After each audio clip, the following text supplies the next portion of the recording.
നമസ്കാരം. ചാനൽ ചർച്ചയിൽ മതവിദ്വേഷ പരാമർശം നടത്തി എന്നുള്ളതിൻ്റെ പേരിൽ PC ജോർജിനെ ഇന്നലെ കോടതി റിമാൻഡ് ചെയ്തിട്ടുണ്ടായിരുന്നു.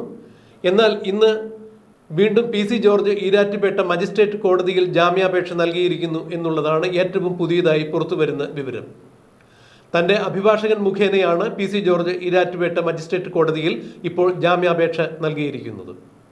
PC ജോർജിനെ ഇന്നലെ റിമാൻഡ് ചെയ്യുന്നതിന് മുൻപ് പോലീസ് വൈദ്യപരിശോധനയ്ക്ക് വേണ്ടി കൊണ്ടുപോകുമ്പോൾ അദ്ദേഹത്തിൻ്റെ ECGയിൽ കാര്യമായ വേരിയേഷൻ ഉണ്ടായിരുന്നു. അതുകൊണ്ട് തന്നെ അദ്ദേഹത്തെ മെഡിക്കൽ കോളേജിൽ പ്രവേശിപ്പിക്കുകയും അദ്ദേഹം ഇപ്പോൾ മെഡിക്കൽ കോളേജിൽ ICU വിഭാഗത്തിൽ കഴിയുകയാണ്. 48 മണിക്കൂർ നേരത്തെ തീവ്ര പരിചരണ വിഭാഗത്തിലെ നിതാന്ത നിരീക്ഷണം വേണം എന്ന് തന്നെയാണ് ഇപ്പോൾ ഡോക്ടേഴ്സ് ആവശ്യപ്പെട്ടിരിക്കുന്നത്. അതുപ്രകാരം PC ജോർജിനെ ഇപ്പോൾ ICUവിൽ അഡ്മിറ്റ് ചെയ്തിരിക്കുന്നു എന്നുള്ളതാണ് പുറത്തു വരുന്ന വിവരം.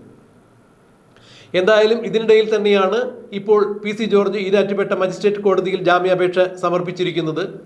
എന്നാൽ നാളെ കോടതി അവധിയായതിനാൽ മറ്റന്നാൾ വ്യാഴാഴ്ച കോടതി കൂടുമ്പോൾ മാത്രമേ PC ജോർജിന്റെ ജാമ്യാപേക്ഷ പരിഗണിക്കാൻ സാധ്യതയുള്ളൂ എന്നുള്ളതാണ് അറിയാൻ സാധിക്കുന്നത്. ഇതിനകം തന്നെ പോലീസിനോടും കൃത്യമായ വിശദ വിവരങ്ങൾ കോടതി ആരായും അതിനുശേഷം മാത്രമായിരിക്കും PC ജോർജിന്റെ ജാമ്യാപേക്ഷയിൽ കോടതി ഒരു തീരുമാനമെടുക്കുക എന്നുള്ളത് കൂടിയാണ് നിയമവൃത്തങ്ങൾ സൂചിപ്പിക്കുന്നത്.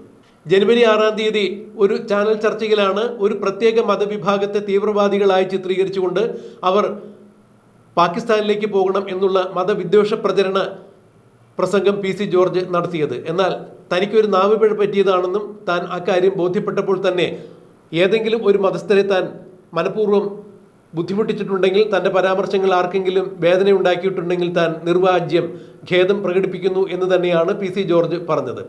എന്നാൽ ഈരാറ്റുപേട്ട ലീഗ് മണ്ഡലം കമ്മിറ്റിയാണ് ഇപ്പോൾ PC ജോർജിനെതിരെ കേസ് കൊടുത്തിരിക്കുന്നത്. PC ജോർജ് ജാമ്യം തേടി ഏതെങ്കിലും വിധത്തിൽ പുറത്തു വരികയാണെങ്കിൽ വേണ്ടി വന്നാൽ സുപ്രീം കോടതിയിൽ വരെ PC ജോർജിനെതിരെ ഈ കേസിൽ മതവിദ്വേഷ പ്രസംഗം നടത്തിയ കേസിൽ പരാതിയുമായി പോകും എന്ന് തന്നെയാണ് ഇപ്പോൾ ഈരാറ്റുപേട്ട ലീഗ് മണ്ഡലം കമ്മിറ്റി പറഞ്ഞിരിക്കുന്നത്. അതായത് PC ജോർജിന് ഏതെങ്കിലും കാരണവശാൽ ഈരാറ്റുപേട്ട മജിസ്ട്രേറ്റ് കോടതി ജാമ്യം അനുവദിക്കുകയാണെങ്കിൽ, ഏത് കോടതിയും PC ജോർജിന് ഈ വിഷയത്തിൽ ജാമ്യം അനുവദിക്കുകയാണെങ്കിൽ സുപ്രീം കോടതിയിൽ വരെ ഞങ്ങൾ മതവിദ്വേഷ പ്രചരണം നടത്തിയതിൻ്റെ പേരിൽ PC ജോർജിനെതിരെ കേസുമായി മുന്നോട്ട് പോകും എന്ന് തന്നെയാണ് ഈരാറ്റുപേട്ട ലീഗ് മണ്ഡലം കമ്മിറ്റി ഇപ്പോൾ അറിയിച്ചിരിക്കുന്നത്. അതെന്ത് തന്നെയായാലും PC ജോർജിന്റെ ജാമ്യാപേക്ഷ വ്യാഴാഴ്ച കോടതി പരിഗണിക്കും എന്നാണ് ഇപ്പോൾ അറിയാൻ സാധിക്കുന്നത്. മുഖ്യമന്ത്രി പിണറായി വിജയനെതിരെ ലാവ്ലിൻ കേസ് കുത്തിപ്പൊക്കുന്നതിൽ PC ജോർജ് നിർണായകമായ പങ്ക് വഹിച്ചിട്ടുണ്ട് എന്നാണ് രാഷ്ട്രീയ പിന്നാമ്പുറങ്ങളിൽ പറഞ്ഞു കേൾക്കുന്ന വർത്തമാനം. അതുകൊണ്ട് തന്നെ പിണറായി വിജയൻ PC ജോർജിനെതിരെ കിട്ടിയ ഏറ്റവും നല്ല അവസരം ഉപയോഗിച്ചിരിക്കുന്നു, മുതലാക്കിയിരിക്കുന്നു എന്നുകൂടി രാഷ്ട്രീയ പിന്നാമ്പുറങ്ങളിൽ ഇപ്പോൾ ഒരു സംസാരമുണ്ട്. പിണറായി വിജയന്റെ നിർദ്ദേശം അനുസരിച്ചാണത്രേ ഇപ്പോൾ PC ജോർജിനെതിരെ ഇങ്ങനെ ഒരു കേസ് പോയിട്ടുള്ളതും PC ജോർജ് റിമാൻഡിലാകുന്നതും എന്നാണ് പരക്കെ അറിയപ്പെടുന്നത്. അതെന്ത് തന്നെയായാലും മാസപ്പടി വിവാദത്തിൽ പിണറായി വിജയന്റെ മകൾ വീണ വിജയൻ CMRL എന്ന കമ്പനി ഉൾപ്പെടെ ഏതാണ്ട് 8ഓളം കമ്പനിയിൽ നിന്നും കോഴയായി മാസപ്പടി കൈപ്പറ്റിയിട്ടുണ്ട് എന്നുള്ള കേസിൽ സീരിയസ് ഫ്രോഡ് ഇൻവെസ്റ്റിഗേഷൻ ഓഫീസിന്റെ അന്വേഷണ പരിധിയിലിരിക്കുന്ന ഈ കേസിൽ PC ജോർജിന്റെ മകനും BJP നേതാവുമായ അഡ്വക്കേറ്റ് ഷോൺ ജോർജ് കൂടി കക്ഷി ചേർന്നിട്ടുണ്ടായിരുന്നു.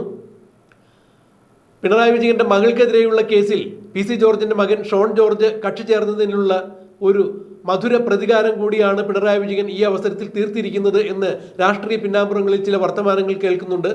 അതിന്റെ സത്യാവസ്ഥ എന്ത് തന്നെയായാലും ഇപ്പോൾ PC ജോർജ് റിമാൻഡിലായിരിക്കുന്നു. എന്നാൽ PC ജോർജിന്റെ ECGയിൽ കാര്യമായ വേരിയേഷൻ കണ്ടതിനാൽ 48 മണിക്കൂർ നേരം നിരീക്ഷണത്തിൽ വച്ചിരിക്കുന്നു. അദ്ദേഹം ഇപ്പോൾ മെഡിക്കൽ കോളേജിലെ ICU യൂണിറ്റിൽ തന്നെയാണ് കഴിയുന്നത്.